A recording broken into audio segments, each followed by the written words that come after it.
Today we are going to study about solidification of crystalline materials. So before going on to the solidification, let's revise what is a crystal material as well as an amorphous material. Earlier we discussed that a crystalline material is something that has a definite shape.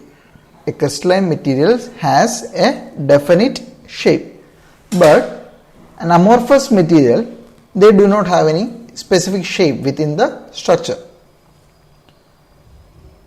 So that's the difference between a crystalline material and amorphous material. So before going on to the details of solidification of crystalline materials, let's study two types of crystals. One is single crystal and other one is polycrystalline materials or polycrystals. Single crystals or polycrystals. So what is single crystals? For a crystalline solid with the periodic and repeated arrangement of atoms is perfect and extends throughout the material without any interruptions, they are known as a single crystal. അതായത് ഒരു മെറ്റീരിയലിനകത്ത് atoms എല്ലാം same repeated periodic പാറ്റേണിൽ തന്നെ ആയിരിക്കും arrange ചെയ്തിരിക്കുന്നത്. എല്ലാ ആറ്റംസും അതിനകത്ത് ഒരു ചേഞ്ചും ഇല്ല. അങ്ങനെയുള്ള മെറ്റീരിയൽസിനാണ് സിംഗിൾ ക്രിസ്റ്റൽസ് എന്ന് പറയുന്നത്. അതിനകത്ത് അലൈൻമെൻറ്റ് ഒന്നും വ്യത്യാസമില്ല, എല്ലാം ഒരേ ഷേപ്പിലും ഡയറക്ഷനിലും ആയിരിക്കും അറേഞ്ച് ചെയ്തിരിക്കുന്നത്. അങ്ങനെയുള്ളതിനാണ് സിംഗിൾ ക്രിസ്റ്റൽസ് എന്ന് പറയുന്നത്. സോ നമ്മൾ നേരത്തെ പഠിച്ചു സിംഗിൾ ക്രിസ്റ്റൽസും ക്രിസ്റ്റലൈൻ മെറ്റീരിയൽസ് എന്ന് പറഞ്ഞാൽ ഒരു പീരിയോഡിക് അറേഞ്ച്മെന്റ് ഉള്ള ഒരു മെറ്റീരിയലിനാണ് ക്രിസ്റ്റലൈൻ മെറ്റീരിയൽസ് എന്ന് പഠിച്ചു. So in single crystals all the materials are or all the units are interlocked in the same way and have same orientation. But the single crystals are very rare in nature. We have to, if we want to prepare a single crystal material, so we have to carefully monitor the environment of the material while producing that, and only then we can produce a single crystal material, but that is very difficult to produce. So as we told earlier, the crystalline materials are composed of many small crystals. They are known as grains. We will study about grains in the coming slides. So when the arrangement of atoms, they have a repeated and periodic arrangement, but when there are the orientations are different or they are of different atoms or different grains, so such materials are known as polycrystalline materials. So in this version we will, or in this studying while studying about crystallization, we will study about crystal imperfections and defect, and also how the crystallization happens. So what is crystallization? So we are going to study what is crystallization. Crystallization is very simple to define. It is nothing but the solidification of a material or pure metals from a liquid state to a solid state. അതായത് pure മെറ്റൽസിനെ liquid സ്റ്റേറ്റിൽ നിന്ന് solid സ്റ്റേറ്റിലേക്കുള്ള കൺവേർഷനെയാണ് crystallisation എന്ന് പറയുന്നത്. വളരെ സിമ്പിളായിട്ട് നമുക്ക് അതിനെ define ചെയ്യാം. സോ ഈ ക്രിസ്റ്റലൈസേഷൻ ചെയ്യുന്ന സമയത്ത് അതിൻ്റെ ഗ്രെയിൻ ഷേപ്പ്, ഗ്രെയിൻ സൈസ്, അല്ലെ അതിനകത്തെ ആറ്റത്തിൻ്റെ അറേഞ്ച്മെൻറ്റ്സ് എല്ലാം ചേഞ്ചസ് ഉണ്ടാവും. ആ ചേഞ്ചസിനെയാണ് നമ്മൾ ഇതിനകത്ത് ഡീറ്റെയിൽ, ഒരു മെറ്റലർജിക്കകത്ത് നമ്മൾ ഡീറ്റെയിൽ സ്റ്റഡി നമ്മൾ നടത്തുന്നത്. നമുക്കറിയാം, in liquid state the atoms of materials will be in constant motion due to their high kinetic energy due to high temperature. നമ്മൾ എങ്ങനെയാണ് ഒരു മെറ്റീരിയലിനെ ലിക്വിഡ് സ്റ്റേറ്റിൽ നിന്ന് സോളിഡ് സ്റ്റേറ്റിലേക്ക് കൊണ്ടുവന്നത്? അപ്പോൾ അതിനു മുമ്പ് നമ്മൾ ലിക്വിഡ് സ്റ്റേറ്റിലേക്ക് കൊണ്ടുവരണം. സോ ലിക്വിഡ് സ്റ്റേറ്റിൽ നമുക്കൊരു സ്പെസിഫിക് ഷേപ്പിലേക്ക് കൊണ്ടുവരണമെന്നുണ്ടെങ്കിൽ നമ്മൾ ഫസ്റ്റ് ഇയറിൽ വർക്ക്ഷോപ്പ് ചെയ്ത സമയത്ത് നമ്മൾ ഫൗണ്ടറി പഠിച്ചു. ഫൗണ്ടറിക്കകത്ത് നമ്മളൊരു മോൾഡ് ഉണ്ടാക്കി, ഒരു മോൾഡ് ക്യാവിറ്റി പ്രിപ്പയർ ചെയ്തിട്ട് അതിനകത്തേക്കാണ് നമ്മൾ മോൾട്ടൺ മെറ്റീരിയൽ, അത് കാസ്റ്റിംഗ് എന്നുള്ള പ്രോസസ്സാണ്. മോൾട്ടൺ മെറ്റീരിയലിനകത്തേക്ക് ഈ മോൾഡ് ക്യാവിറ്റിയിലേക്ക് നമ്മൾ പോർ ചെയ്യുന്ന കാര്യങ്ങളൊക്കെ പഠിച്ചായിരുന്നു. സോ ഈ മോൾട്ടൺ മെറ്റീരിയൽ അല്ലെങ്കിൽ ലിക്വിഡ് സ്റ്റേറ്റിലുള്ളത് ഹൈ ടെമ്പറേച്ചറിലാണ് നിൽക്കുന്നത്. അതിനെ നമ്മൾ ടെമ്പറേച്ചർ ഡ്രോപ്പ് ചെയ്ത് സ്ലോലി അതിനെ ഒരു കൺട്രോൾഡ് എൻവയോൺമെന്റിൽ അതിനെ സോളിഡ് സ്റ്റേറ്റിലേക്ക് കൺവേർട്ട് ചെയ്യുക. അപ്പോൾ ഇങ്ങനെ ഒരു കൺവേർഷൻ പ്രോസസ്സ് നടക്കുന്നതിനെയാണ് ജനറലി ക്രിസ്റ്റലൈസേഷൻ എന്ന് നമ്മൾ പറയുന്നത്. സോ ഈ ഹൈ ടെമ്പറേച്ചറിൽ ഇതിന്റെ കൈനറ്റിക് എനർജി വളരെ കൂടുതലായിരിക്കും. അതുകൊണ്ട് തന്നെ ഇതിന്റെ ആറ്റത്തിന് വളരെ ക്വിക്ക് മോഷൻസ് ആയിരിക്കും within the material. They have a constant motion due to their high kinetic energy due to high temperature.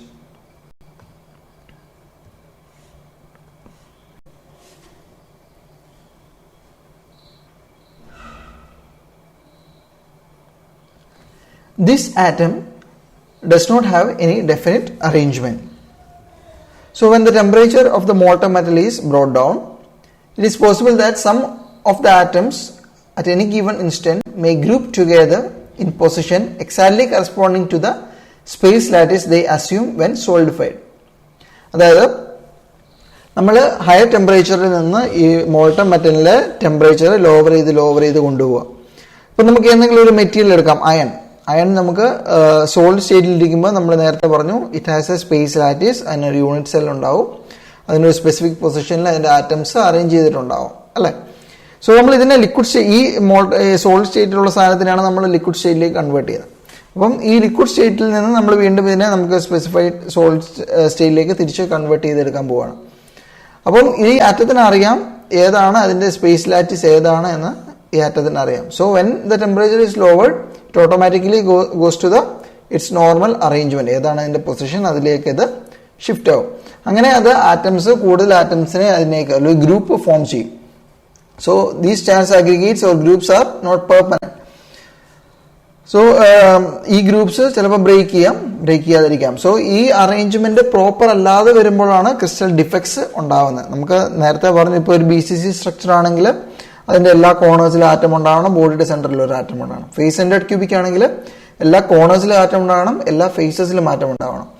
അതുപോലെ ഈ ഒരു അറേഞ്ച്മെന്റ് അതിന് ഫോളോ ചെയ്യാൻ പറ്റിയില്ല എന്നുണ്ടെങ്കിലാണ് നോർമലി ഒരു ക്രിസ്റ്റൽ ഡിഫക്റ്റ് എന്ന് നമ്മൾ പറയുന്നത്. ഇനിയും എത്ര സമയം ഈ ഒരു ഗ്രൂപ്പ് ഫോം ചെയ്തിരും? It depends on the temperature and size of the group. Temperature കൂടുതലാണെങ്കിൽ നമ്മൾ നേരത്തെ പറഞ്ഞു കൈനറ്റിക് എനർജി കൂടുതലായിരിക്കും. സോ അതിന് മൂവ്മെന്റ് വളരെ ക്വിക്കായിരിക്കും. സോ അതുകൊണ്ട് ഒരു ഗ്രൂപ്പിനകത്ത് നിൽക്കുന്ന ടൈം കുറവായിരിക്കും. സോ അത് ഒരു ഗ്രൂപ്പിൽ നിന്ന് വിട്ട് വേറൊരു ഗ്രൂപ്പിലേക്ക് ചിലപ്പോൾ ഷിഫ്റ്റ് ആവാൻ പോസിബിലിറ്റി ഉണ്ട്. ടെമ്പറേച്ചർ ലോ ആകുമ്പം അറ്റോമിക് മൂവ്മെന്റ് കുറയും.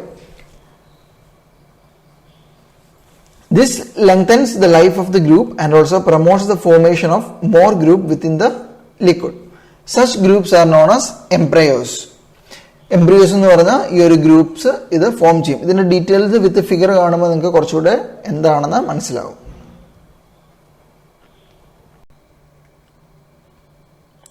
അടുത്ത് നമ്മൾ പഠിക്കാൻ പോകുന്ന അണ്ടർ കൂളിങ്ങിനെ പറ്റിയാണ്.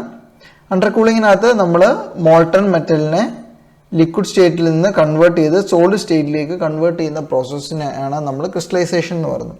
ഇനി എവിടെയാണ് ഈ അണ്ടർ കൂളിംഗ് ഉണ്ടാകുന്നത് നമുക്ക് പഠിക്കാം. ഈ റൈറ്റ് സൈഡിലെ ഗ്രാഫിലേക്ക് നോക്കാം. ഇതിന്റെ എക്സ് ആക്സിസിൽ we have time and Y axis we have temperature. So ഇവിടെ ടൈം കൂടുന്നതനുസരിച്ച് ഇവിടുന്ന് കൂടുന്നതനുസരിച്ച് ടെമ്പറേച്ചർ ലോവർ ചെയ്യുവാണ് അല്ലെ. ലിക്വിഡ് അതായത് ഹോട്ട് മോൾട്ടൺ മെറ്റലിനെ നമ്മളെ ടെമ്പറേച്ചർ ഡ്രോപ്പ് ചെയ്ത് സോളിഡ് സ്റ്റേറ്റിലേക്ക് കൺവേർട്ട് ചെയ്യണം. സോ ഈ ഇവിടെ നോക്കിയാൽ അറിയാം ഈ ഗ്രാഫ് താന്ന് വന്ന് ഈ ഒരു പർട്ടിക്കുലർ പോർഷനിലാണ് ഈ അണ്ടർ കൂളിംഗ് എന്ന് പറഞ്ഞ ഈ ഒരു ഹാപ്പനിങ് ഉണ്ടാകുന്നത്. സോ ഇവിടെയാണ് ഈ അണ്ടർ കൂളിംഗ് ഉണ്ടാകുന്നത് അല്ലെ. സോ ഇനിയും അതവിടെ നിൽക്കട്ടെ, അണ്ടർ കൂളിംഗ് നിൽക്കട്ടെ. ഇതിന്റെ വേറൊരു കേസ് ഉണ്ട് അണ്ടർ കൂളിംഗ് ഇല്ലാത്ത. അതായത് ഗ്രാഫ് ഇതാ ഇങ്ങനെ ഇരിക്കും, സ്ട്രെയിറ്റ് ലൈൻ ആയിട്ട് തന്നെ ഇരിക്കും. We have X axis Y axis ഉണ്ട്. സോ ഇവിടെ എന്താ സംഭവിക്കുന്നത്? ടെമ്പറേച്ചർ ഹൈ ടെമ്പറേച്ചറിൽ നിന്ന് ഈ ലോവർ ടെമ്പറേച്ചറിലേക്ക് കുറഞ്ഞ് ഈ ഒരു പർട്ടിക്കുലർ പോയിന്റിലാകുമ്പം ഇവിടെ തൊട്ട് ഇവിടം വരെ ഇത് കംപ്ലീറ്റ്ലി ലിക്വിഡ് സ്റ്റേറ്റ് ആണ്. ഞാനിവിടെ ഒരു എക്സ്ട്രാ ലൈൻ വരയ്ക്കുകയാണ്. സോറി,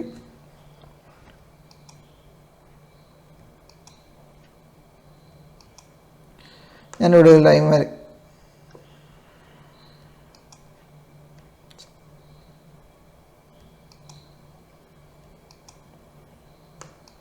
ഞാനിവിടെ ഒരു ലൈൻ വരയ്ക്കുകയാണ്. സോ ഇവിടെ കംപ്ലീറ്റ്ലി ലിക്വിഡ് സ്റ്റേറ്റിലാണ്. ഇതിന്റെ ലെഫ്റ്റ് സൈഡിൽ കംപ്ലീറ്റ്ലി ലിക്വിഡ് സ്റ്റേറ്റിലാണ്. സോ ഞാൻ അതിനെ L എന്ന് റെപ്രസെന്റ് ചെയ്യുന്നു. സോ ഇവിടെ ടെമ്പറേച്ചർ ഡ്രോപ്പ് ചെയ്ത് ഈ ഒരു പർട്ടിക്കുലർ പോയിന്റിലേക്ക് എത്തുക. ഇവിടെ എത്തുമ്പോൾ എന്താ സംഭവിക്കുന്നത്? ഇവിടെ എത്തുമ്പോൾ ഇത് എത്തുന്നത് ഫ്രീസിംഗ് പോയിന്റിലാണ്. So this is the freezing point. F എന്ന് ഞാൻ അതിനെ റെപ്രസെന്റ് ചെയ്യുന്നു.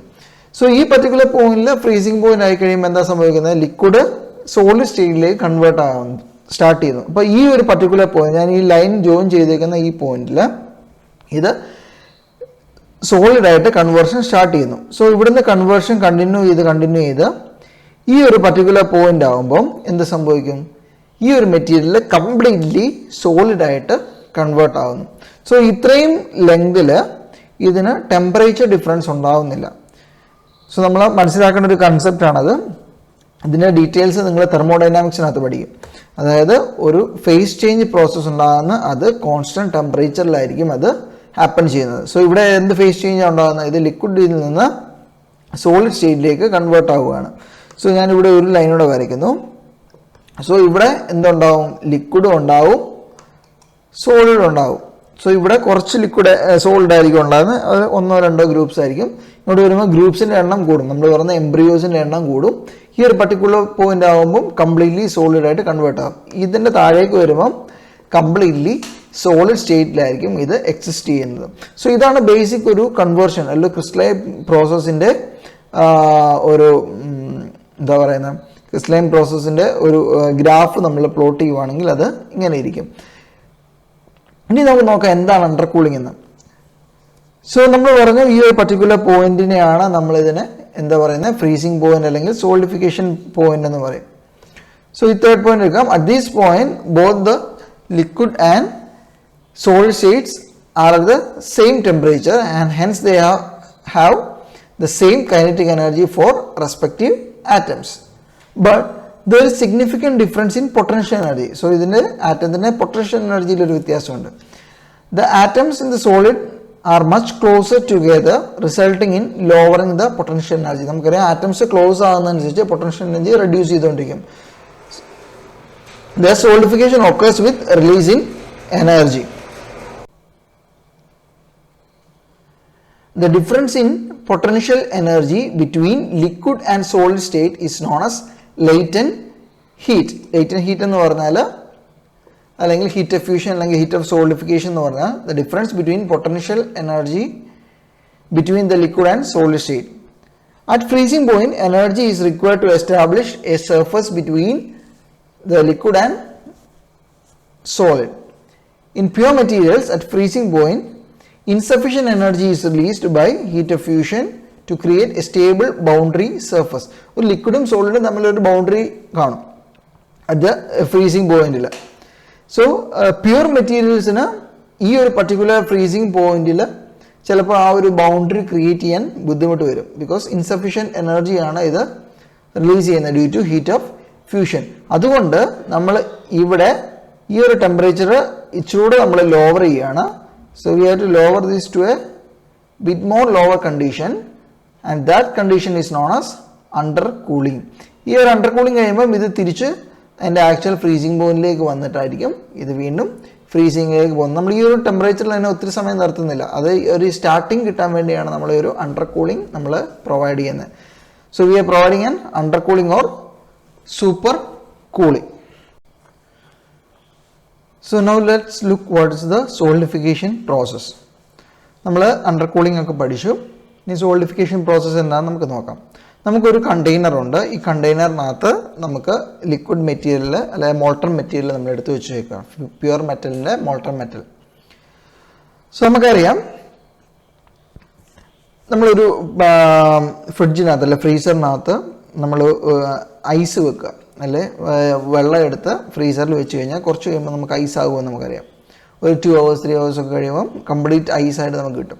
പക്ഷേ ഇതിനെ ഒരു 2 hours 3 hours കഴിയുന്നതിന് മുമ്പ് ഒരു 15 minutes 20 minutes 30 minutes ഈ ഒരു ടൈം പീരീഡിൽ നമ്മൾ ഇതിനെ നോക്കുകയാണെങ്കിൽ നമുക്കറിയാം ഇത് കംപ്ലീറ്റ്ലി ഐസ് ആവത്തില്ല. അതിൻ്റെ സർഫസിൽ മാത്രമേ ഐസ് ഉണ്ടാകത്തുള്ളൂ. നമ്മൾ അതിനൊരു പ്രിക്ക് കൊടുത്തു കഴിഞ്ഞാൽ അത് പൊട്ടി അതിൻ്റെ ടോപ്പ് സർഫസ്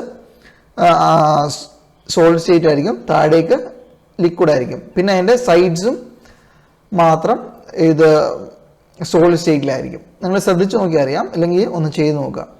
സോ ഇങ്ങനെ ചെയ്യുമ്പോൾ നമുക്ക് എന്താണ് അത് അർത്ഥമാക്കുന്നത്? നമുക്കൊരു വെസലുണ്ട്, വി ഹാവ് എ വെസൽ, നമ്മൾ ഇതിനകത്ത് മോൾട്ടൺ മെറ്റൽ ഒഴിച്ചു കൊടുക്കുന്നു. സോ മോൾട്ടൺ മെറ്റലിലേക്ക് ഇപ്പോൾ വാട്ടർ എന്നുള്ള കണ്ടീഷൻ എടുക്കാം. ഇതിനകത്ത് വാട്ടർ ഉണ്ട്. അപ്പോൾ ഈ വാട്ടർ എന്താ സംഭവിക്കുന്നത്? വാട്ടർ കോണ്ടാക്റ്റിൽ വരുന്നത് ഈ ഒരു ഏരിയയിലാണ് അല്ലേ? ഈ ഒരു ഏരിയയിലാണ് ഇത് കോണ്ടാക്റ്റിൽ വരുന്നത്. ഒരു സെക്കൻഡറി മെറ്റീരിയലുമായിട്ട് കോണ്ടാക്റ്റിൽ വരും ഇത്രയും പോർഷൻസ്. സോ അത് ഈ യെല്ലോ കളറിൽ ഇവിടെ കാണിച്ചിരിക്കുന്ന എലോങ് ദ വെസൽ സർഫേസിൽ, വെസലിൻ്റെ സർഫസുമായിട്ട് കോണ്ടാക്ട് ചെയ്യുന്ന ആ ഒരു പോർഷൻ, അത് ഒരു സെക്കൻഡറി മെറ്റീരിയൽ. വെസൽ ഒരു സെക്കൻഡറി മെറ്റീരിയലാണ്, വാട്ടർ ഒരു അനദർ മെറ്റീരിയലാണ്. സോ ഇത് തമ്മിൽ കോണ്ടാക്ട് ചെയ്യുന്ന ഒരു ഏരിയ ഉണ്ട്. സോ അവിടെ ഒരു സോളിഡിഫിക്കേഷൻ ഇനീഷ്യലി ബിഗിൻ ചെയ്യും. കാര്യം ഒരു സെക്കൻഡറി കോണ്ടാക്റ്റുമായിട്ട് വരുന്നത്. ഈ ടോപ്പ് സർഫേസിൽ എന്താ, അത് അറ്റ്മോസ്ഫിയറുമായിട്ട് കോണ്ടാക്ട് ഇല്ല അല്ലേ? സോ അതുകൊണ്ടാണ് അവിടെ അത് സോളിഡിഫിക്കേഷൻ സ്റ്റാർട്ട് ചെയ്യുന്നത്. അതിനകത്ത് ലിക്വിഡ് സ്റ്റേറ്റ് തന്നെയായിരിക്കും അത് എക്സിസ്റ്റ് ചെയ്യുന്നത്. പക്ഷേ സമയം കൂടുന്നതനുസരിച്ച് അതിന് ഒരു ചേഞ്ച് ഉണ്ടാകും. സോ നമ്മൾക്ക് മോൾട്ടൺ മെറ്റൽ എന്നുള്ള കണ്ടീഷൻ നമുക്ക് എടുക്കാം. നമ്മൾ ഇതിനകത്ത് ലിക്വിഡ് മെറ്റൽ ഒഴിക്കുന്നു. ഇവിടെ ഇനീഷ്യൽ കണ്ടീഷൻ നമുക്ക് ഇതാണ്. ഈ ഒരു പർട്ടിക്കുലർ പോയിന്റിൽ നിന്ന് ഇത് ടെമ്പറേച്ചർ ഡ്രോപ്പ് ചെയ്ത് താഴേക്ക് വരികയാണ്. ഈ ഒരു പർട്ടിക്കുലർ പോയിന്റിൽ എത്തുമ്പോൾ എന്ത് സംഭവിക്കും? സോളിഡിഫിക്കേഷൻ സ്റ്റാർട്ട്, അല്ലെങ്കിൽ നമ്മൾ നേരത്തെ പറഞ്ഞ എംബ്രിയോസ് ഫോം ചെയ്യാൻ തുടങ്ങും, അല്ലെങ്കിൽ ന്യൂക്ലിയൈ എന്ന് പറയും. സോ അലോങ് ദ സർഫേസ് ഈ പറയുന്ന ഇവിടെ ഹൈലൈറ്റ് ചെയ്ത് കാണിച്ചിരിക്കുന്ന ഈ ചെറിയ ചെറിയ ന്യൂക്ലിയൈസ് ഇവിടെ ഫോം ചെയ്യാൻ സ്റ്റാർട്ട് ചെയ്യുന്നു. They are known as nuclei. അതുപോലെ തന്നെ ഇടയ്ക്കിടയ്ക്ക് ഓരോ പർട്ടിക്കുലർ പോയിന്റിലും ഈ പറയുന്ന ന്യൂക്ലിയൈസ് ഫോം ചെയ്യുന്നുണ്ട്. ഇവിടെ നിന്ന് ഇതെന്താ സംഭവിക്കുന്നത്? വൺസ് ഇത് ന്യൂക്ലിയൈസ് ഫോം ചെയ്ത് കഴിഞ്ഞാൽ എന്താ സംഭവിക്കും? ഈ ചെറിയ ചെറിയ ന്യൂക്ലിയൈസ് കൂടുതൽ ന്യൂക്ലിയൈസിനെ ഇതിനകത്തേക്ക് അട്രാക്ട് ചെയ്യും. സോ നോക്കിയാൽ അറിയാം, ഇവിടെ ഒരു ന്യൂക്ലിയൈ ആയിരുന്ന സാധനം കൂടുതൽ ന്യൂക്ലിയൈസിനെ ഇതിനകത്തേക്ക് അട്രാക്ട് ചെയ്തുകൊണ്ടിരിക്കുക. So they form A group. So ഇതിൻ്റെ നെക്സ്റ്റ് സ്റ്റേജിലേക്ക് പോകുമ്പം ഈ ഗ്രൂപ്പ്സ് ഇതിനകത്ത് പയ്യെ പയ്യെ ഇതിനകത്ത് ഒരു ക്രിസ്റ്റൽ സ്ട്രക്ചർ ഫോം ചെയ്യാൻ തുടങ്ങും. ഈ ഒരു ക്രിസ്റ്റൽ സ്ട്രക്ചറിനെയാണ് ഡെൻട്രൈറ്റ്സ് എന്ന് പറയും. ഡെൻട്രൈറ്റ് അല്ലെങ്കിൽ ഡെൻഡ്രിറ്റിക് സ്ട്രക്ചർ എന്നൊക്കെ നമ്മൾ പറയുന്നത് ഈ ഒരു ഷേപ്പിനെയാണ്. സോ ഇവിടുന്ന് ഈ ഡെൻഡ്രൈറ്റ്സ് പിന്നെ ഇവിടുന്ന് ഈ ഡെൻഡ്രൈറ്റിൻ്റെ അടുത്ത ബ്രാഞ്ചുമായിട്ട് കണക്ട് ചെയ്യും. ഇത് അടുത്ത ബ്രാഞ്ചുമായിട്ട് കണക്ട് ചെയ്യും. ഇത് അടുത്ത ബ്രാഞ്ചുമായിട്ട് കണക്ട് ചെയ്യും. ഇതുപോലെ ഈ ഡെൻഡ്രൈറ്റ്സ് തമ്മിൽ ജോയിൻ ചെയ്യും. ഈ ഡെൻഡ്രൈറ്റ്സ് തമ്മിൽ ജോയിൻ ചെയ്തിട്ടായിരിക്കും ഇതുപോലെ ഒരു സോളിഡ് മെറ്റീരിയൽ ഇവിടെ ഫോം ചെയ്യുന്നത്. ഇതുപോലെ ഒരു സോളിഡ് മെറ്റീരിയൽ ഇവിടെ ഫോം ചെയ്യുന്നത് ഒരു മോൾട്ടൺ മെറ്റലിനകത്ത്. സോ ഇത് പല പല അറേഞ്ച്മെന്റ്സ്, ഈ ഓരോ അറേഞ്ച്മെന്റിനെയാണ് നമ്മൾ ഗ്രെയിൻസ് എന്ന് പറയുന്നത്. ഈ ഗ്രെയിൻസിനെ തമ്മിൽ സെപ്പറേറ്റ് ചെയ്യുന്ന ഈ ലൈൻസിനെയാണ് ഗ്രെയിൻ ബൗണ്ടറീസ് എന്ന് പറയുന്നത്. സോ ഇങ്ങനെയാണ് ഒരു ബേസിക് സോളിഡിഫിക്കേഷൻ പ്രോസസ്സ് എന്ന് പറയുന്നത്. നമുക്കൊന്നും കൂടെ നോക്കാം. നമുക്ക് ഒന്നുകൂടെ നോക്കുമ്പോൾ എന്താ സംഭവിക്കും? ഈ ലിക്വിഡ് സ്റ്റേറ്റിൽ നിൽക്കുന്ന സാധനം ലിക്വിഡ് സ്റ്റേറ്റിലാണ്, ലിക്വിഡ് സ്റ്റേറ്റിൽ നിന്ന് സ്റ്റാർട്ട് ചെയ്യുകയാണ്, ടെമ്പറേച്ചർ ഡ്രോപ്പ് ചെയ്യുന്നു. ഈ പർട്ടിക്കുലർ പോയിന്റിൽ എത്തുമ്പം ചെറിയ ചെറിയ ന്യൂക്ലിയൈ ഫോം ചെയ്യുന്നു along the contact points of the metal. ഈ ചെറിയ ന്യൂക്ലിയൈ അടുത്ത സ്റ്റേറ്റിൽ കൂടുതൽ ന്യൂക്ലിയൈസിനെ അട്രാക്ട് ചെയ്യുന്നു. അടുത്ത സ്റ്റേറ്റിൽ ഈ ന്യൂക്ലിയൈസ് ഡെൻഡ്രൈറ്റ്സ് ആയിട്ട് ഫോം ചെയ്യുന്നു. ഡെൻഡ്രൈറ്റ്സ് ഫോം ചെയ്യുന്നു. ഈ ഡെൻഡ്രൈറ്റ്സ് തമ്മിൽ ജോയിൻ ചെയ്ത് അതിൻ്റെ ഒരു ക്രിസ്റ്റൽ സ്ട്രക്ചർ അല്ലെങ്കിൽ ഗ്രെയിൻ സ്ട്രക്ചർ ഇതിനെ ഫോം ചെയ്യുന്നു. ഈ ഓരോ ഇതിനെയും ഗ്രെയിൻസ് എന്നാണ് പറയുന്നത്. അതിനെ തമ്മിൽ സെപ്പറേറ്റ് ചെയ്യുന്നതിനെ ഗ്രെയിൻ ബൗണ്ടറീസ് എന്ന് നോർമലി പറയുന്നു. So this is A basic solidification process. Now let's look what is the difference between homogeneous and heterogeneous nucleation. Homogeneous nucleation and heterogeneous nucleation. So in homogeneous nucleation, at sufficiently low temperatures, nucleation occurs by grouping of few atoms from liquid. Nucleation of this type originated with the support of undercooling is known as homogeneous nucleation. അണ്ടർകൂളിങ്ങിൻ്റെ ഹെൽപ്പോട് കൂടി pure മെറ്റീരിയൽസിന് ഈ solidification process സംഭവിക്കുന്നതിനെയാണ് homogeneous nucleation നമ്മൾ പറയുന്നത്.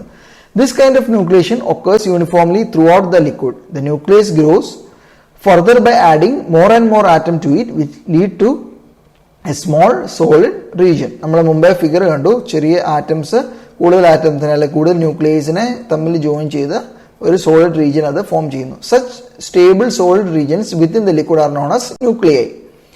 Subsequent to the formation of nuclei, release of heat of fusion takes place and temperature will be raised to freezing point again. അതായത് under കൂളിംഗിൽ നിന്ന് തിരിച്ച് അത് ഫ്രീസിംഗ് പോയിന്റിലേക്ക് കൺവേർട്ട് ആവുന്നു. But the loss of heat to the surrounding lowers the temperature again, making more atoms to freeze. These atoms may attach themselves to already existing nuclei or form new nuclei of their own. Thus, the process of solidification continues apparently at constant temperature till the entire liquid is transformed to solid. അതായത് ഈ ഒരു phase change process occur ചെയ്യുന്നത് ഒരു constant ടെമ്പറേച്ചറിലാണ്. So that is homogeneous nucleation. നമ്മൾ നേരത്തെ figure കാണിച്ച് explain ചെയ്ത് അതാണ് ഹോമോജീനിയസ് ന്യൂക്ലിയേഷൻ എന്ന് പറയുന്നത്. അടുത്ത് വരുന്നത് heterogeneous nucleation. Nucleation is also facilitated by the presence of some impurity atoms, an inoculant or grain refiner, an imperfection or grain boundary. So this type of preferential nucleation is known as heterogeneous nucleation. So heterogeneous nucleation എന്ന് പറഞ്ഞാൽ നമ്മൾ നേരത്തെ പറഞ്ഞ പോലെ ഒരു വെസലിന്റെ സൈഡിൽ അത് ഒരു സെക്കൻഡറി കോണ്ടാക്ട് ആണ്. സോ അവിടെ ഫോം ചെയ്യുന്നത് ആക്ച്വലി ഒരു heterogeneous nucleation due to presence of impurity. ഇപ്പം വെസലിന്റെ സൈഡ് നോക്കണ്ട, നമ്മളൊരു പർട്ടിക്കുലർ ഒരു ഇമ്പ്യൂരിറ്റി ഉണ്ടെന്ന് വെക്കുക. ഇപ്പം നമ്മൾ ഈ ഒരു നമ്മുടെ മോൾട്ടൺ മെറ്റലിനകത്ത് ഇമ്പ്യൂരിറ്റി ഉണ്ടെങ്കിൽ ആ ഇമ്പ്യൂരിറ്റിയുടെ ചുറ്റുമായിരിക്കും ആദ്യം ക്രിസ്റ്റലൈസേഷൻ സ്റ്റാർട്ട് ചെയ്യുന്നത്. നമ്മൾ നേരത്തെ ഈ സെക്കൻഡറി കോണ്ടാക്ട് എന്ന് പറഞ്ഞ പോലെ തന്നെ ഈ ഒരു ഇമ്പ്യൂരിറ്റിയുടെ ചുറ്റും ആയിരിക്കും ഇത് ന്യൂക്ലിയേഷൻ ബിഗിൻ ചെയ്യുന്നത്. അതിനെയാണ് നമ്മൾ ഹെട്രോജീനിയസ് ന്യൂക്ലിയേഷൻ എന്ന് പറയുന്നത്. Next we can look what is dendritic growth. During the process of solidification, each nucleus grows by attracting atoms from liquid into the space lattice. The crystal growth continues in 3 dimensions, the atoms attaching themselves in certain preferred directions, usually along the axis of crystal. This gives rise to the characteristic tree-like structure which is called a dendrite. ഇവിടെ ഒരു ഡെൻഡ്രൈറ്റിന്റെ ഒരു detailed figure കാണിച്ചിട്ടുണ്ട്. So ഇത് നോക്കിയാൽ നമുക്കറിയാം അതിന്റെ സെൻട്രലിൽ ഒരു cross പോലെ ഒരു പ്രൈമറി ഒരു ഡെൻഡ്രൈറ്റ് ഉണ്ട്. ഒരു പ്ലസ് പോലെ കാണുന്ന ആണ് പ്രൈമറി ഡെൻഡ്രൈറ്റ് എന്ന് പറയുന്നത്. ആ പ്രൈമറി ഡെൻഡ്രൈറ്റിൽ നിന്നാണ് സെക്കൻഡറി ഡെൻഡ്രൈറ്റ് ഗ്രോ ചെയ്യും, ടെർഷറി ഡെൻഡ്രൈറ്റ്, അങ്ങനെ ബ്രാഞ്ചസ് പോലെ അത് ഗ്രോ ചെയ്യാം. സോ ഒരു സിംഗിൾ ഡെൻഡ്രൈറ്റ് ഗ്രോ ചെയ്ത് കഴിഞ്ഞാൽ അത് സംഭവിക്കും, അത് അടുത്തുള്ള വേറൊരു ഡെൻഡ്രൈറ്റിന്റെ ബ്രാഞ്ചസിലേക്ക് തമ്മിൽ കണക്ട് ചെയ്യാൻ ട്രൈ ചെയ്യും. സോ അങ്ങനെ ഈ ഡെൻഡ്രൈറ്റ്സ് തമ്മിൽ ജോയിൻ ചെയ്തിട്ടാണ് ഫൈനൽ ക്രിസ്റ്റലൈസേഷൻ സംഭവിക്കുന്നത്. This sort of crystal skeleton from which arms begin to grow in all directions depending upon the lattice pattern. From the primary arms, secondary, tertiary, etc., arms begin to sprout, somewhat similar to the branches and twigs growing out of the trunk of tree, leading to the formation of rather elongated skeleton. In the case of metallic dendrites, these branches and twigs conform to a rigid geometrical pattern. The dendritic arms continue to grow and thicken at the same time until ultimately the space between them will become filled with solid. Meanwhile, the outer arms of one dendrite begin to make contact with those of neighboring dendrites which have been developing independently at the same time. If the material is pure, there shall be no evidence of dendritic growth once the solidification is complete, since all atoms are identical. നമ്മൾ single ക്രിസ്റ്റലിന്റെ case നമ്മൾ നേരത്തെ പറഞ്ഞു, അല്ലെങ്കിൽ pure completely pure മെറ്റീരിയലിനാണെങ്കിൽ ഈ പറയുന്ന dendritic ഗ്രോത്തിന്റെ ഒരു ഫിഗറോ നമ്മൾ നേരത്തെ കാണിച്ച സോളിഡിഫിക്കേഷൻ കഴിയുമ്പം ക്രിസ്റ്റൽ ഗ്രെയിൻസും ഗ്രെയിൻ ബൗണ്ടറീസും ഒക്കെ കാണിച്ചു. അങ്ങനെ ഗ്രെയിൻസോ ഗ്രെയിൻ ബൗണ്ടറീസും കാണത്തില്ല. ഒരു സിംഗിൾ ഒരു വെസലിന്റെ ഷേപ്പ് എന്തോ അതുപോലെ തന്നെ അതിന്റെ നമ്മൾ മൈക്രോസ്കോപ്പിക് സ്റ്റഡി നടത്തി അതിനകത്ത് ഒരു ഡിഫറൻസ് കാണത്തില്ല, ഗ്രെയിൻ ബൗണ്ടറി ഒന്നും കാണത്തില്ല. If the material is impure, dissolved impurities will often tend to remain in molten portion of the metal, which ultimately solidifies in the space between the dendrites. Since their presence will often cause a slight alteration in color of parent metal, the dendritic structure will easily revealed on microscopical examination. The areas containing impurity will appear as patches between the dendritic arms. Next we have grains. The randomly formed nuclei will be having different crystallographic orientation. The nuclei grow into crystals by the successive addition of atoms from surrounding liquid. All these neighboring crystals will be oriented differently due to their independent formation. As these grow, the outer arms of the neighboring crystals meet similar extremities of other neighboring grains. Finally, at certain stage, further growth outwards becomes impossible, the remaining of the crystals. These crystals are commonly known as grains. A grain is a portion of material within which the atomic arrangement is nearly identical, but the orientation of atomic arrangement may be different for adjoining grains. The area along which the grains meet is known as grain boundary. Is a region of mismatch. അതായത് grains എന്ന് പറഞ്ഞാൽ same പാറ്റേണിലുള്ള different atomic structures ആണ്, തമ്മിൽ identical ആയിരിക്കും, പക്ഷേ അതിൻ്റെ orientation വ്യത്യാസം കാണും, ആംഗിൾസിനകത്ത് വ്യത്യാസം കാണും. ഈ ഗ്രെയിൻസിനെ തമ്മിൽ സെപ്പറേറ്റ് ചെയ്യുന്നതിനാണ് നമ്മൾ ഗ്രെയിൻ ബൗണ്ടറീസ് എന്ന് പറയുന്നത്. സോ ഇവിടെ നമുക്ക് ഗ്രെയിൻസും ഗ്രെയിൻ ബൗണ്ടറീസും നമുക്ക് കാണാൻ പറ്റും. ഇവിടെ ആറ്റംസ് അറേഞ്ച് ചെയ്തിരിക്കുന്ന ഒരു പാറ്റേൺ ഉണ്ട്. സോ ഈ ഞാനൊരു ലെയർ ഓഫ് ആറ്റംസിനെ എടുക്കുകയാണ്. സോ ഇതൊരു പർട്ടിക്കുലർ ഓറിയന്റേഷൻ നിൽക്കുന്നു. ഈ ഒരു ഗ്രെയിൻ ഇത് വേറെ ഓറിയന്റേഷനിലാണ് നിൽക്കുന്നത്. ഈ ഒരു ഗ്രെയിൻ ഇത് വേറെ ഓറിയന്റേഷനിലാണ് നിൽക്കുന്നത്. മൂന്ന് ഓറിയന്റേഷനിലാണ് ഇത് എക്സിസ്റ്റ് ചെയ്യുന്നത്, അല്ലേ? സോ അങ്ങനെ നോക്കുകയാണെങ്കിൽ ഈ ഗ്രെയിൻസിനെ തമ്മിൽ സെപ്പറേറ്റ് ചെയ്യുന്ന ഈ ലൈൻസിനെയാണ് നമ്മൾ ഗ്രെയിൻ ബൗണ്ടറീസ് എന്ന് നമ്മൾ പറയുന്നത്. ഇവിടെ നമുക്ക് 2 ഗ്രെയിൻ ബൗണ്ടറീസ് ഉണ്ട്. കാര്യം 3 ഡിഫറെൻറ്റ് ആംഗിൾസ് നിൽക്കുന്ന ഗ്രെയിൻസ് ആണുള്ളത്. സോ അടുത്ത് ഇതിൻ്റെ ആംഗിൾസ് ഉണ്ട്. ഇതിനെ നമ്മൾ ലോ ആംഗിൾ ഗ്രെയിൻ ബൗണ്ടറീസും ഹൈ ആംഗിൾ ഗ്രെയിൻ ബൗണ്ടറീസ് എന്നും പറയുന്നു. അതായത് ഇവിടെ നോക്കുകയാണെങ്കിൽ ഈ ഗ്രെയിനിൻ്റെ ഓറിയന്റേഷനാണിത്, ഈ കാണിച്ചിരിക്കുന്നതിൻ്റെ ഓറിയന്റേഷനാണിത്. സോ ദ ആംഗിൾ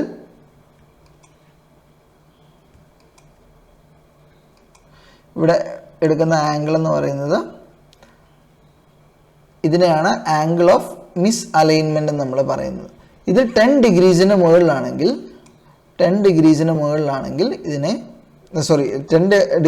മുകളിലാണെങ്കിൽ അതിനെ ഹൈ ആംഗിൾ ഗ്രെയിൻ ബൗണ്ടറീസ് എന്നും 10 ഡിഗ്രീസിൽ താഴെയാണെങ്കിൽ ലോ ആംഗിൾ ഗ്രെയിൻ ബൗണ്ടറീസ് നോക്കാം. അപ്പോൾ ഇവിടെ നോക്കിയാൽ നമുക്ക് കാഴ്ചയിൽ തന്നെ മനസ്സിലാവും ഇത് is greater than 10 degrees. So ഇത് ഒരു ഹൈ ആംഗിൾ ഗ്രെയിൻ ബൗണ്ടറിയാണ്. ഇവിടെ നോക്കാം ഇതിൻ്റെ ഓറിയന്റേഷൻ ഈ ഗ്രെയിൻ്റെ ഓറിയന്റേഷൻ ഇതാണ്, ഇതിൻ്റെ ഓറിയന്റേഷൻ എന്ന് പറയുന്നത് ഇതാണ്. സോ ഇതിൻ്റെ ആംഗിൾ എന്ന് പറയുന്നത് വളരെ ചെറുതാണ്, അല്ലേ? സോ ഇതിനെ നമ്മൾ നേരത്തെ പറഞ്ഞ പോലെ ആംഗിൾ ഓഫ് മിസ് അലൈൻമെന്റ് എന്ന് പറയുന്നു. ഇത് 10 ഡിഗ്രീസിനേക്കാളും കുറവാണ്. അതുകൊണ്ടാണ് ഇതിനെ ലോ ആംഗിൾ ഗ്രെയിൻ ബൗണ്ടറി അല്ലെങ്കിൽ ടിൽറ്റ് ബൗണ്ടറി എന്ന് ജനറലി പറയുന്നു. So at the beginning of the class we studied what is the difference between a single crystal and polycrystal. So when the liquid is solidified, they forms grains, and if the nucleation site except one are suppressed, the liquid solidifies into a single grain. The single crystals show excellent high temperature properties because of the absence of grain boundaries. When the liquid is normally cooled under equilibrium condition, there would be abundant nucleation site and the liquid solidifies into a large number of smaller grains. Though these grains look alike, a crystallographic orientation are different and the orientation changes randomly from one grain to another. Such a solid is known as polycrystalline solids. So another important factor to be considered during the crystallographic solidification is the grain size. So grains can be of different size, or how these grain size affect the properties of the material. So some grains can be bigger, some can be smaller. So since the grain size affects the crystalline properties, so in some cases we have to adjust the cooling rates. So how the cooling rate and the size of the grains are related. The rate at which a molten metal is cooled when it reaches the freezing point affects the size of the crystal which forms. A slow fall in temperature which leads to a small degree of undercooling at the onset of solidification promotes the formation of relatively few nuclei so that the resultant crystal will be large. അതായത് വളരെ slow ആയിട്ടാണ് നമ്മൾ ഈ ഒരു cooling നടത്തുന്നതെങ്കിൽ under cooling വളരെ കുറവായിരിക്കും. അതുപോലെ തന്നെ ന്യൂക്ലിയൈസ് ഫോം ചെയ്യുന്നതും എണ്ണം വളരെ കുറവായിരിക്കും. അത് മോർ ടു എ സിംഗിൾ ക്രിസ്റ്റലിലേക്കാണ് നമ്മൾ എത്തിക്കുന്നത്. സോ അങ്ങനെയാണെങ്കിൽ അതിനകത്ത് ഗ്രെയിൻ ബൗണ്ടറീസും കുറവായിരിക്കും. സോ അങ്ങനെയുള്ള കേസസിൽ നമുക്ക് ലാർജർ സൈസ് ഉള്ള ഗ്രെയിൻസ് കിട്ടും. നമുക്കറിയാം ഒരു പർട്ടിക്കുലർ വെസൽ എടുത്തു കഴിഞ്ഞാൽ അതിനകത്ത് ഗ്രെയിൻ ബൗണ്ടറീസ് കുറവാണെങ്കിൽ ഗ്രെയിൻസിന്റെ സൈസ് വലുതായിരിക്കും. വളരെ പെട്ടെന്ന് നമ്മൾ ഇതിനെ കൂൾ ചെയ്യുവാണെങ്കിൽ എന്ത് സംഭവിക്കും? കൂടുതൽ ന്യൂക്ലിയസ് ഫോം ചെയ്യും. ആ കൂടുതൽ ന്യൂക്ലിയസ് കൂടുതൽ ഗ്രെയിൻസിനെ ഫോം ചെയ്യും. അതുകൊണ്ട് തന്നെ കൂടുതൽ ഗ്രെയിൻസിന് നമ്പേഴ്സ് കൂടുതലായിരിക്കും. നമ്പേഴ്സ് കൂടുമ്പോൾ അതിന്റെ ഓറിയന്റേഷന് വ്യത്യാസം വരും. സോ സ്മോളർ ഗ്രെയിൻസ് ആയിരിക്കും, സ്മോളർ സൈസ് ഓഫ് ഗ്രെയിൻസ് ആയിരിക്കും അവിടെ ഫോം ചെയ്യുന്നത്. അപ്പോൾ നമുക്ക് ചില കേസസിൽ ഇത് മെറ്റീരിയൽ പ്രോപ്പർട്ടിയെ അഫക്റ്റ് ചെയ്യുന്നത് കൊണ്ട് നമുക്ക് ചില കേസസിൽ നമുക്ക് ഈ ഷേപ്പിനെ നമുക്ക് ചിലപ്പം അല്ല ഗ്രെയിൻ സൈസിനെ നമുക്ക് ഓൾട്ടർ ചെയ്യേണ്ടി വരും. ഈ ഗ്രെയിൻ സൈസ് ഓൾട്ടർ ചെയ്യാനുള്ള അനദർ മെത്തേഡാണ് it's a combination of controlled deformation, നമ്മളിപ്പോൾ പറഞ്ഞ controlled deformation and thermal treatments like thermomechanical ട്രീറ്റ്മെന്റ്സും ചെയ്ത് കഴിഞ്ഞാൽ നമുക്ക് ഈ പറയുന്ന ഗ്രെയിൻ സൈസിനെ നമ്മുടെ റിക്വയർമെന്റ് അനുസരിച്ച് ഓൾട്ടറേഷൻ ചെയ്യാൻ പറ്റും. Next factor we are considering is the grain shape. So grain ഷേപ്പിനെ നമ്മൾ കൺസിഡർ ചെയ്യുമ്പം ഞാൻ നേരത്തെ പറഞ്ഞൊരു കേസാണ് ഇവിടെ ഫസ്റ്റ് കണ്ടീഷനായിട്ട് വരുന്നത്. നമ്മൾക്കൊരു വെസലുണ്ട്. വെസൽ എപ്പോഴും ഈ പറയുന്ന മോൾട്ടൺ മെറ്റലുമായിട്ട് ഒരു സെക്കൻഡറി കോണ്ടാക്റ്റിലാണ് നിൽക്കുന്നത്. അതായത് മോൾട്ടൺ മെറ്റൽ ഒരു മെറ്റീരിയലും വെസൽ വേറൊരു മെറ്റീരിയലുമാണ് ആയിട്ടാണ് ഉള്ളത്. So the nature of container in which the liquid metal cools will affect the shape and number of grains. When the molten grains form, metal first strike the mold. The mold is cold and has a chilling effect. അല്ലെങ്കിൽ mould വേറെ temperature ലെവലിൽ നിൽക്കുന്നതുകൊണ്ട് പെട്ടെന്ന് അവിടെയായിരിക്കും nucleation begin ചെയ്യുന്നത്. This results in the formation of larger number of nuclei and consequently larger number of fine grains along the surface of solidifying material. As the mold is warmed up, the chilling effect is reduced so that nuclear formation is retarded as the solidification progresses. Thus, the crystal formed towards the center of the mold will be larger in size. In intermediate portion, the rate and nature of cooling are favorable to the formation of elongated columnar grains. Thus, ordinarily, 3 separate zones can be distinguished in an ingot solidified in large mold. So, നമ്മൾ പറഞ്ഞു ഇവിടെ നമുക്ക് molten metal ഇതിനകത്തേക്ക് ഒഴിക്കുമ്പം എന്താ സംഭവിക്കുന്നത്? Along the സർഫസിലാണ് ഈ molten metal mould ക്യാവിറ്റിയിൽ വേറെ ടെമ്പറേച്ചറിലാണ് നിൽക്കുന്നത്. മോൾട്ടൺ മെറ്റൽ ഹൈ ടെമ്പറേച്ചറിലാണ്. സോ നമുക്കറിയാം ഒരു തണുത്ത പാത്രത്തിലേക്ക് ചൂടുള്ള ഒരു വെള്ളം ഒഴിച്ചു കഴിഞ്ഞാൽ പെട്ടെന്ന് തന്നെ ആ പാത്രം ചൂടായിട്ട് കൺവേർട്ട് ആവും. സോ അല്ലെങ്കിൽ ആ ലിക്വിഡിന് കോണ്ടാക്ട് വരുന്ന പോർഷൻ പെട്ടെന്ന് അതിൻ്റെ ടെമ്പറേച്ചർ ഇതിനകത്തേക്ക് ഡിസിപ്പേറ്റ് ചെയ്യും. So along the surface the initial ന്യൂക്ലിയേഷൻ്റെ എണ്ണം വളരെ കൂടുതലായിരിക്കും along the surface. So along the surface ന്യൂക്ലിയേഷൻ്റെ എണ്ണം കുറവായതുകൊണ്ട് കൂടുതൽ ന്യൂക്ലിയെ ഫോം ചെയ്യുന്നതുകൊണ്ട് വി ഹാവ് ഫൈൻ ഗ്രെയിൻസ്, വളരെ ഫൈൻ ആയിട്ടുള്ള ഗ്രെയിൻസ് ആയിരിക്കും ഇവിടെ ഫോം ചെയ്യുന്നത് along the surface. നമ്മൾ ഈ ബോഡിയുടെ സെൻറ്ററിലേക്ക് പോകുന്നതനുസരിച്ച് ഈ ഗ്രെയിൻസിൻ്റെ ഷേപ്പ് ചേഞ്ച് ചെയ്തുകൊണ്ടിരിക്കും. നമ്മൾ ഈ സെൻട്രൽ പോർഷനിലേക്ക് നോക്കിയാൽ എന്താ കാണാം? ഇവിടെ ഗ്രെയിൻസിൻ്റെ സൈസ് റിലേറ്റീവ്ലി ബിഗറാണ് അല്ലേ? സോ ഇതിനെയാണ് നമ്മൾ ഇക്വി ആക്സഡ് ഗ്രെയിൻസ് എന്ന് പറയും. ഓൾമോസ്റ്റ് സിമിലർ ഷേപ്പുള്ള ഗ്രെയിൻസ് ആണ്, സൈസ് കൂടുതലാണ്, ഇക്വി ആക്സഡ് ഗ്രെയിൻസ് ആണ്. സോ ഈ ഇക്വി ആക്സഡ് ഗ്രെയിൻസിൻ്റെയും ഫൈൻ ഗ്രെയിൻസിനെയും തമ്മിൽ ജോയിൻ ചെയ്യുന്നത് വേറെ ടൈപ്പ് ഗ്രെയിൻസ് ആണ്. ആ ഗ്രെയിൻസിൻ്റെ പേരാണ് കോളംനാർ ഗ്രെയിൻസ്. അതിൻ്റെ ഷേപ്പ് നോക്കി അറിയാം, ഒരു കോളംൻ്റെ ഷേപ്പ്, ലെങ്ത് കൂടുതലായിരിക്കും ഈ ഒരു ഏരിയയിൽ വരുന്ന ഗ്രെയിൻസിൻ്റെ. So they are known as columnar grains. So നമുക്ക് ഒരു particular material എടുത്തു കഴിഞ്ഞാൽ ഇതിനകത്ത് mainly 3 types of grains ആയിരിക്കും ഫോം ചെയ്യുന്നത്.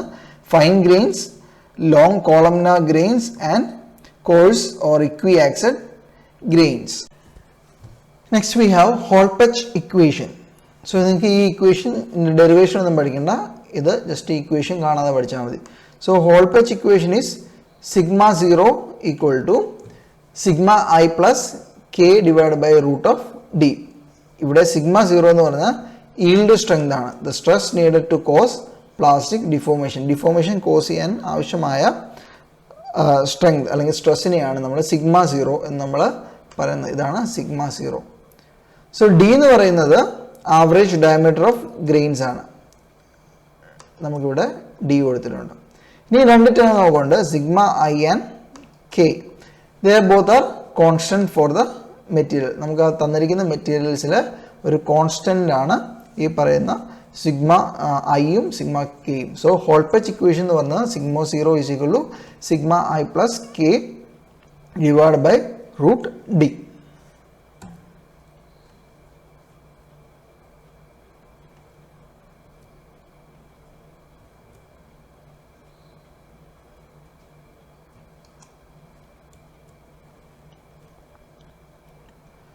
സോ ഈ ഹോൾ-പെച്ച് ഇക്വേഷനെ വെച്ചിട്ട് നമുക്ക് ഒരു പ്രോബ്ലം നമുക്ക് ചെയ്യാം. സോ ചിലപ്പോൾ പരീക്ഷയ്ക്ക് ചോദിക്കാൻ സാധ്യതയുള്ളൊരു പ്രോബ്ലമാണിത്. The yield strength of mild steel with an average grain size of 0.05 mm is 138 megapascal. The yield strength of the same steel with grain size of 0.007 mm is 276 megapascal. What will be the grain size of same steel with a yield stress of 207 megapascal? Assume the Hall-Petch equation is valid and that the changes in yield stress are due to change in grain size. So മിക്കവാറും നമുക്ക് പ്രോബ്ലത്തിനകത്ത് ഇവിടം വരെ തരാൻ സാധ്യതയുള്ളൂ. Whole-pitch equation ആണോ ഏതാണെന്ന് നമുക്ക് ചിലപ്പോൾ മനസ്സിലാവില്ല. സോ ഇതിനകത്ത് yield strength ഐഡൻറ്റിഫൈ ചെയ്യാൻ പറയുന്ന അല്ലെങ്കിൽ ഡയമീറ്റർ കണ്ടുപിടിക്കാൻ പറയുന്ന ഒരു പ്രോബ്ലം ചോദിച്ചു കഴിഞ്ഞാൽ നമ്മൾ മെയിൻലി ഹോൾ-പെച്ച് ഇക്വേഷൻ ആണ് ഇതിനകത്ത് യൂസ് ചെയ്യുന്നത്. സോ ഇവിടെ ക്വസ്റ്റ്യൻ നമുക്ക് ശരിക്കും ഒന്നുകൂടെ വായിക്കാം. നമുക്ക് yield strength തന്നിട്ടുണ്ട്, മെറ്റീരിയൽ തന്നിട്ടുണ്ട്, മൈൽഡ് സ്റ്റീലാണ്. ഇവിടെ പ്രത്യേകം ശ്രദ്ധിക്കണം, ഇവിടെ തന്നിരിക്കുന്ന എല്ലാ മെറ്റീരിയലിലും മൈൽഡ് സ്റ്റീലാണ് തന്നിരിക്കുന്നത്. സെയിം സ്റ്റീൽ എന്ന് എല്ലായിടത്തും പറഞ്ഞിട്ടുണ്ട്. മെറ്റീരിയൽ മാറുവാണെങ്കിൽ നമ്മൾ ഈ പറയുന്ന കോൺസ്റ്റൻസിൻ്റെ വാല്യൂ ഇതിനകത്ത് ചേഞ്ചസ് ഉണ്ടാകും, അത് പ്രത്യേകം ശ്രദ്ധിച്ചോണം. സെയിം സ്റ്റീലാണോ നോക്കുക. സോ ഇവിടെ പറഞ്ഞിരിക്കുന്ന കണ്ടീഷൻസ് നമുക്ക് നോക്കാം. The yield strength of mild steel with an average grain size of 0.05 mm is 138 megapascal. അതായത് grain size 0.5 mm ഉള്ളതിൻ്റെ yield strength എന്ന് പറയുന്നത് 138 megapascal ആണ്. yield strength എന്ന് പറയുന്നത് എന്താണ്? സിഗ്മ 0 ആണ് yield strength ആയിട്ട് എടുക്കുന്നത്. സോ നമുക്ക് ഈ ഒരു ഇക്വേഷൻ നമുക്ക് ഫോം ചെയ്യാം. ഹോൾ-പെച്ച് ഇക്വേഷൻ വേണ്ടിയിട്ട് സിഗ്മ 0 അറിയാം, 138 is equal to sigma I അറിയത്തില്ല, കോൺസ്റ്റന്റ് ആണ്, പ്ലസ് കെ കോൺസ്റ്റന്റ് ആണ്, divide by root of D. D എന്ന് പറയുന്നത് ഗ്രെയിൻ സൈസ് ഇവിടെ തന്നിട്ടുണ്ട്. അടുത്ത കണ്ടീഷൻ എടുക്കാം. The yield strength of same steel with a grain size of 0.007 mm is 276 megapascal. അതായത് 0.007 ഗ്രെയിൻ സൈസ് ഉള്ള മെറ്റീരിയലിൻ്റെ yield strength എന്ന് പറഞ്ഞാൽ 276 megapascal ആണ്. സോ ഇവിടെ നമുക്ക് ഹോൾ-പെച്ച് ഇക്വേഷൻ അപ്ലൈ ചെയ്യാം. സിഗ്മ 0 എന്ന് പറഞ്ഞാൽ 276 ആണ്, സിഗ്മ അറിയില്ല, plus K divide by root of 0.007. So നമുക്ക് ഇതിനെ ഇക്വേഷൻ എ എന്നും ഇതിനെ ഇക്വേഷൻ ബി എന്നും പറഞ്ഞ് നമുക്ക് എടുക്കാം. സോ അങ്ങനെ എടുക്കുമ്പോൾ ഈ ഇക്വേഷനെ തമ്മിൽ സോൾവ് ചെയ്യാം. നമ്മളോട് എന്താ കണ്ടുപിടിക്കാൻ പറഞ്ഞിരിക്കുന്നത്? What will be the grain size of same steel with yield stress 207 megapascal. അതായത് 207 megapascal ഉള്ള yield stress ഉള്ള സെയിം സ്റ്റീൽ മെറ്റീരിയലിലെ ഗ്രെയിൻ സൈസ് എത്ര ആണെന്നാണ് കണ്ടുപിടിക്കുന്നത്. അപ്പം ഇവിടെ സിഗ്മ 0 അറിയാം, നമുക്ക് ഐഡൻറ്റിഫൈ ചെയ്യേണ്ടത് ഡി എത്ര ആണെന്നാണ് നമുക്ക് ഐഡൻറ്റിഫൈ ചെയ്യേണ്ടത്. അൺനോൺ എന്ന് പറയുന്നത് ഡി ആണ്. സോ ഈ ഡി കണ്ടുപിടിക്കണമെന്നുണ്ടെങ്കിൽ സിഗ്മ 0 അറിയാം. സോ നമുക്ക് എന്തൊക്കെ അൺനോൺസ് ഉണ്ട് ഇവിടെ? സിഗ്മ 1 വേണം, K നമുക്ക് ഐഡന്റിഫൈ ചെയ്യണം. ഈ രണ്ടും ഐഡന്റിഫൈ ചെയ്യണമെന്നുണ്ടെങ്കിൽ ഈ രണ്ട് ഇക്വേഷനെ തമ്മിൽ സോൾവ് ചെയ്യുന്നത് equation A and equation B തമ്മിൽ സോൾവ് ചെയ്യാം. We have 2 equations and 2 unknowns. നമ്മൾ നേരത്തെ പഠിച്ച നോർമൽ സൊല്യൂഷൻസ് വെച്ചിട്ട് ഇതിനെ സോൾവ് ചെയ്യുക. അങ്ങനെ ചെയ്യുമ്പം നമ്മൾ കാൽക്കുലേറ്ററിൽ നമുക്ക് ഇതിനകത്ത് സൊല്യൂഷൻ ഒന്നും കാണിക്കേണ്ട ആവശ്യമില്ല. കാൽക്കുലേറ്ററിൽ ഇക്വേഷൻ സോൾവിങ് ഇട്ട് ചെയ്താലും മതി. സോ ഇങ്ങനെ എയും ബിയും തമ്മിൽ സോൾവ് ചെയ്യുമ്പം നമുക്ക് കെയുടെ വാല്യൂം കിട്ടും, സിഗ്മ ഐയുടെ വാല്യൂം കിട്ടും. So K is the value of K will be 18.4 megapascal and sigma I will be 55.5 megapascal. അല്ലേ? സോ അങ്ങനെയാണെങ്കിൽ നമുക്ക് എന്താ വേണ്ടത്? We need to identify the value of D for 207 yield stress. 207 എന്ന് പറഞ്ഞ yield സ്ട്രെസ്സിന് കറസ്പോണ്ടിങ് ആയിട്ട് ഡി നമുക്ക് ഐഡന്റിഫൈ ചെയ്യണം. ഇവിടെ സെയിം മെറ്റീരിയൽ ആണെന്ന് പറഞ്ഞതുകൊണ്ടാണ് നമ്മൾ ഈ വാല്യൂ തന്നെ ഇവിടെ സബ്സ്റ്റിറ്റ്യൂട്ട് ചെയ്യുന്നത്. സെയിം മെറ്റീരിയൽ അല്ല എന്നുണ്ടെങ്കിൽ നമ്മൾ ഒരിക്കലും ഈ വാല്യൂ സബ്സ്റ്റിറ്റ്യൂട്ട് ചെയ്യും. മെറ്റീരിയൽ അനുസരിച്ച് സിഗ്മ ഐയുടെയും കെയുടെയും വാല്യൂ ചേഞ്ചസ് വരും. സോ നമ്മളിവിടെ കണ്ടുപിടിച്ച സിഗ്മ ഐ ഇവിടെ സബ്സ്റ്റിറ്റ്യൂട്ട് ചെയ്യുന്നു, കെ ഇവിടെ സബ്സ്റ്റിറ്റ്യൂട്ട് ചെയ്യുന്നു. സോ ഇവിടെ ഒറ്റ അൺനോണേ ഉള്ളൂ, ഡി. സോ ഡി ഇവിടെ സോൾവ് ചെയ്ത് കണ്ടുപിടിക്കുക. 207 ഇവിടെ സബ്സ്റ്റിറ്റ്യൂട്ട് ചെയ്തു. So we get the value of D as 0.015 millimeter.